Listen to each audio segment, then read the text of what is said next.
Yaqında Birleşken Devletler Teşkilatı eng yuqori darajalik ogohlantirish signali taqib, yer shari AIDS yuqumninki butunlay kontrolligini yo'qotganligini bildirgan. Hozir butun dunyoda 40 million 800 ming AIDS kasallar yuqumlanuvchi bor bo'lib, o'rta hisob bilan har 24 sekundda yangidan bir odam ko'payyotdi. Buning hammasi mushu payt yuz berayotgan haqiqiy tragediya. Kishintex mandishlik saldig'ini hozir davlatimizda 1 million 410 ming yuqumlanuvchi bor. Buning 73%i yot jinslik, ya'ni jinsiy munosabatda yuqumlanganlar. Ondan başqa bu yil Amerika tuyuqsiz mablag'ni bevosita qaytarib, yer shari AIDS'ning oldini olish turiga yordam berishni to'xtatdi. Ilgari dunyo bo'yicha AIDS'ning oldini olish kerakdigan pulning 80%ni Amerika chiqarganligini nurg'un kishilar bilmasligi mumkin. Bu pul to'xtatishi bilan Afrikadagi 300 dan ortiq AIDS kasali ambulatoriya saqlab qolgan. Nurg'un davlatlarning tekshirish, davolash, qutqizish ishlari palajali tushib qolgan. Dunyo sog'liqni tashkiloti bevosita ogohlantirish chiqarib, bu qitim mablag'ni qaytarib olish sababidan kelgusida yana 500 ming odam yangidan yuqumlanib, 500 ming odam o'lib ketishi mumkin degan. Nurg'un kishilar Afrikaning ishi bu biz bilan nima aloqasi deydi. Ammo shuni bilish kerakki, virusning davlat chegarasi bo'lmaydi.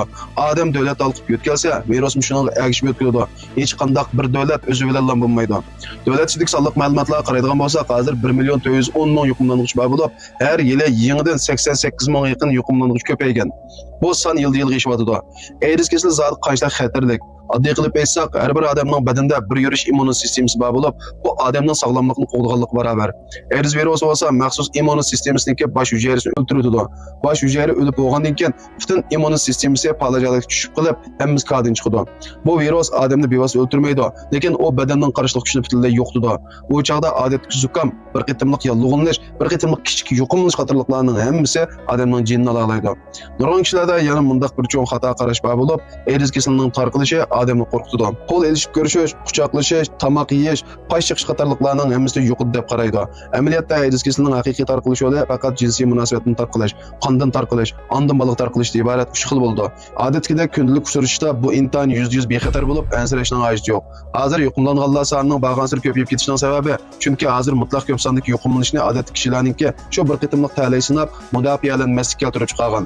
Sonliq ma'lumotlar ko'rsatilishicha, davlat ichida yangidan ko'paygan yuqumlanuvchilarning 70% dan ko'proqi odatdagi jinsiy munosabat orqali yuqumlanganlar bo'lib, ular alohida kishilar to'p emas, zahar chekmaydi, qalayim qarshi qilmaydi. Balki ularning ko'pinchisi odatdagi xizmatchilar, oliy maktab o'quvchilari, odatdagi kishilar. Ular shu birdamlik hayajonlanish, qo'g'dash tadbiri qo'llanmasi sababidan bir umr pushaymon qiladi. Virusning qo'rqinchli bo'g'ini AIDS kasalining odatdan tashqari uzun yo'shirin mezgil bo'lib, yuqumlangandan keyin 5 yildan 10 yilgacha hech qanday alomat ko'rilmaydi. Yuqumlanuvchi normal turmush kechirdi, qarmoq sog'lom ko'rindi, o'zini his qilolmaydi. Lekin virus badanda har kuni g'aljirlash taqilib, immun kuchini oz-ozdan ojizlashtirdi. Bemor haqiqiy beoromlik his qilib, tekshirtganda bo'lsa 30% dan ortiq odam oxirgi bosqichga berib qolgan bo'ladi. Texnik qo'rqinchli bo'g'ini bu bir necha yilda davlat ichidagi statistikaga qaragan chog'da 10% dan 20% yuqumlanuvchi o'zining yuqumlanganligini bilmagan.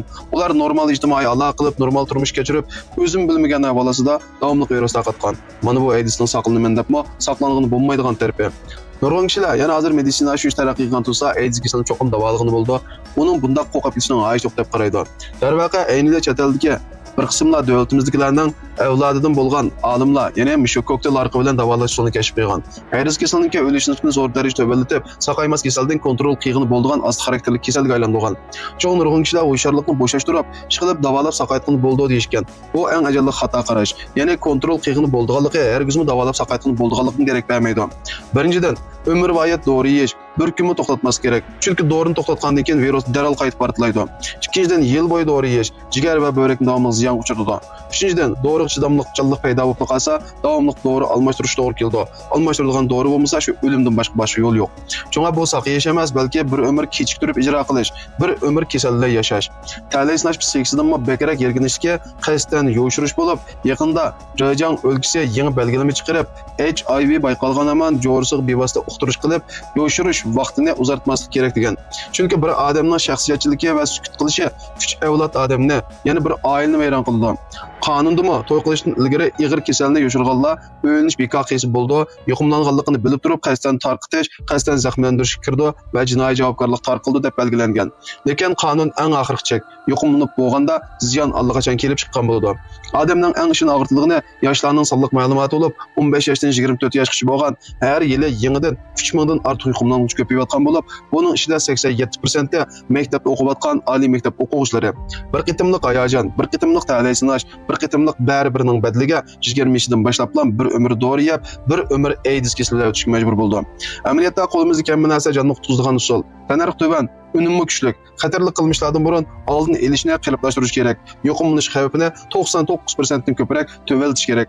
Navoda xatarli qilmish yuz berib qolsa, 72 soat dal oltin to'sish mezgili bo'lib, 2 soat ichida to'squchi dori yesa muvaffaqiyatli bo'lish nisbati 100% ga yiqilishadi.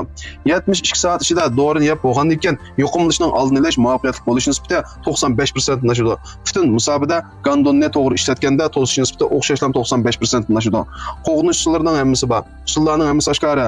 Badal intayin tuvan bo'lsa-mu, lekin dunyoda yanada har 24 sekundda bir odam yo'qolmayotdi.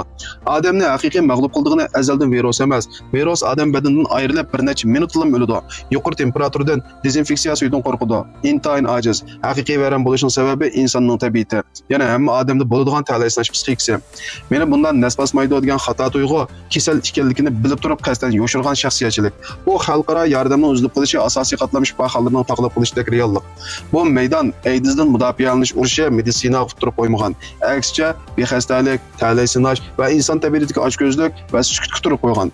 Az xarakterlik kasal kichik emas, kontrol qiyg'ini bo'lishmi xohlagancha emas. Bir mahallik talaysnash rostillam butun hayotni nobud qilib o'talaydi.